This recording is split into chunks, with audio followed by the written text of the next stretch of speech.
Hello Wargamers, it's me Callum from TableTopBanter, and in today's video I'm going to show you a cheap and effective way of storing miniatures. Now, by no means is it perfect, but let's go take a look at what I've done.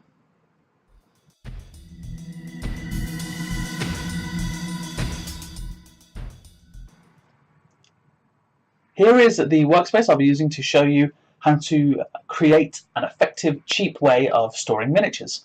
Now what I'm going to do is I'm going to bring down an example, and just here we have a box. As you can see, it says Dark Angels Tactical Marines 10, and on the end Dark Angels Tactical Squad. So what I've done here is I've taken a Chinese pot and let me just pry it open very carefully, and to the lid I have stuck some felt just to cushion the Marines, and this bit of plastic card just to stop them bouncing out all over the place. Ooh, some of the super glue didn't dry very well, so that needs fixing. That's fine.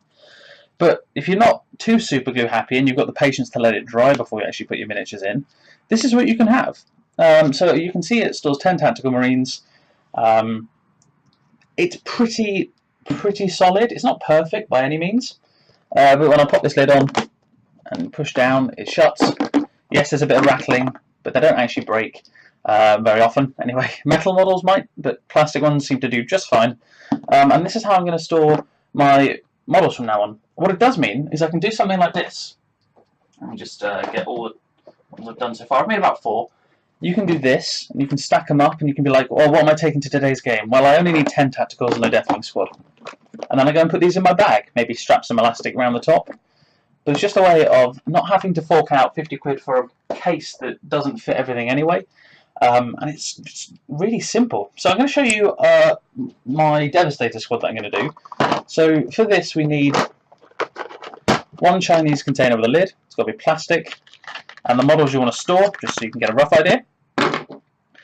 Now, this particular size of lid, you have to glue to the lid because otherwise they don't really fit in the tub. But this particular size of lid is about 150mm that way and 100mm this way. So I've cut myself 2 strips. Well, I actually made a 100 and a 50 by 150mm strips, and I'll cut them in half because I'm going to stick the plastic card to the middle in a minute. But first of all, you just super glue this down. So be pretty liberal. Just a bit where you think the pressure is going to be needed. So you just pop a bit in here. It doesn't have to be super accurate, and you don't. It's not like the Mona Lisa. You can take your time if you want, sure, but there's no real. I'm going to say no real need to. And what it creates is this 2 layers of felt and a slit in the middle. Now in the middle you just have to put, oh, got a bit of glue stuck to my finger there, 1 strip of plastic card. Now this might not be long enough. And the idea is the felt just holds it in place, because I've tried before felt after and it just didn't quite work. So on this I then just go hold it in place, go 1 there, oops, that doesn't normally happen, 2, 3, and then I turn it and I do exactly the same on the other side. 3 blobs of super glue there. Now it'll take a little while to dry because it's got to go into felt and stuff. So I'm going to stop the camera and I'm going to come back once this has dried a bit more, and I can show you the last couple of steps before we're finished, because it really is this easy. While the other one is drying, what I also wanted to show you was the limitations, because like I said, this is by no means perfect, and this idea just came to me and I was like, hey, I've got some Chinese pots knocking around, let's see if I can make this work. So I can to a degree, so I want to talk about the limitations.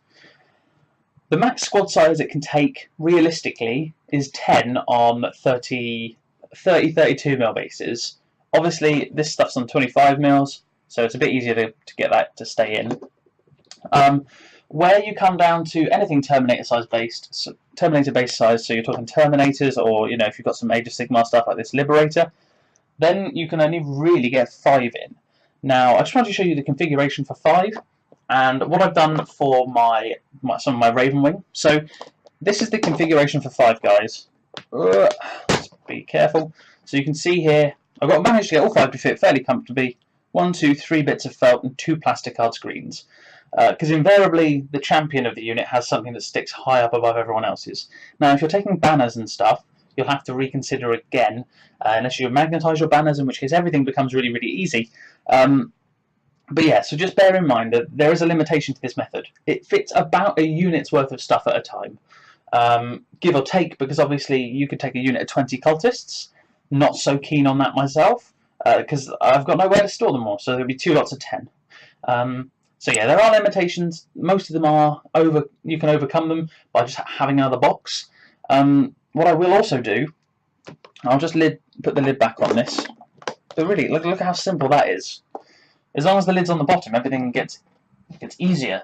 What I've done here for my Imperial Guard is I've used a big, you can see it's like band accessory case or so, I don't know, found it lying around the house. Same kind of thing.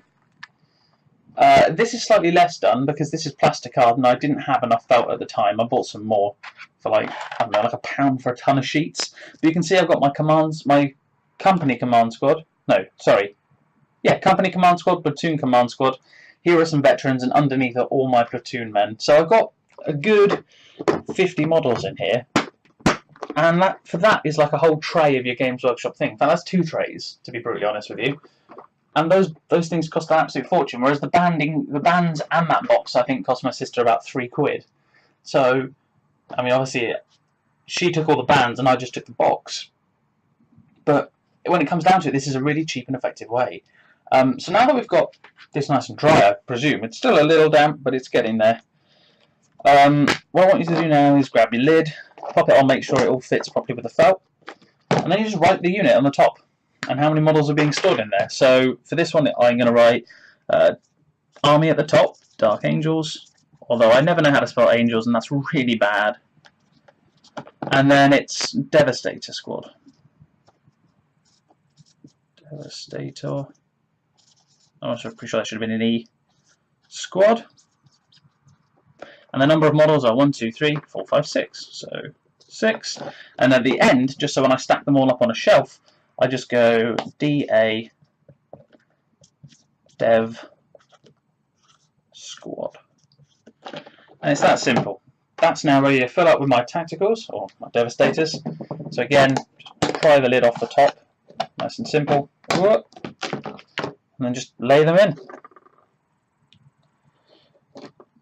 Obviously, with the heavy weapons, you've got to allow a little more room. It can actually manage the whole lot, to be honest. But there you have it. Devastator Squad are all packaged up, and they go onto the pile. So I do hope you've enjoyed this. I'll just put something in the way so it's not just a blank screen. You can have a look at a Vindicator with that seed shield. There you go. I do hope this has been helpful and you've enjoyed watching. Let me know in the comments below if you have any cheap ways that you store minis. Now, like I said, this isn't perfect. Sure, you're going to get the odd paint chip here and there. But for what I like to do, I like to paint my minis. I like to see them out on the battlefield. You know, they're not showcase pieces. They're all tabletop painted anyway, so I may as well store them in a cheap and effective way. Now, if I had a model that I spent 100 hours painting, I would find a much more professional way of doing it. I'm considering adding a felt on the top as well, just to stop them hitting the plastic at the top. But for now, because the felt's on the bottom, it seems to catch a lot on the models, which means that they are holding firm, so to speak. In some of them they don't move at all, some of them they jiggle around a little bit, but that's not too much of a worry. Now, okay, as I mentioned limitations earlier, vehicle becomes a little bit harder. For that, at the moment, I'm trying to figure out a way of making like a bubble wrap basket for each of my vehicles, because I want, again, to save money so that I can transport this stuff to uni. I've got like a week to come up with all this without having to pay an arm and a leg. So I hope this was helpful. Yeah, do not forget to like and subscribe if you enjoyed the video, and leave a comment below. Let us know what you do for your miniature storage and how you might improve the idea I've come up with. So yeah, thank you ever so much for watching. Don't forget to check out all the links in the description below. An absolute ton right now, so lots of things to be found there. And it's been me, Callum from TableTopBanter. Don't forget, have fun.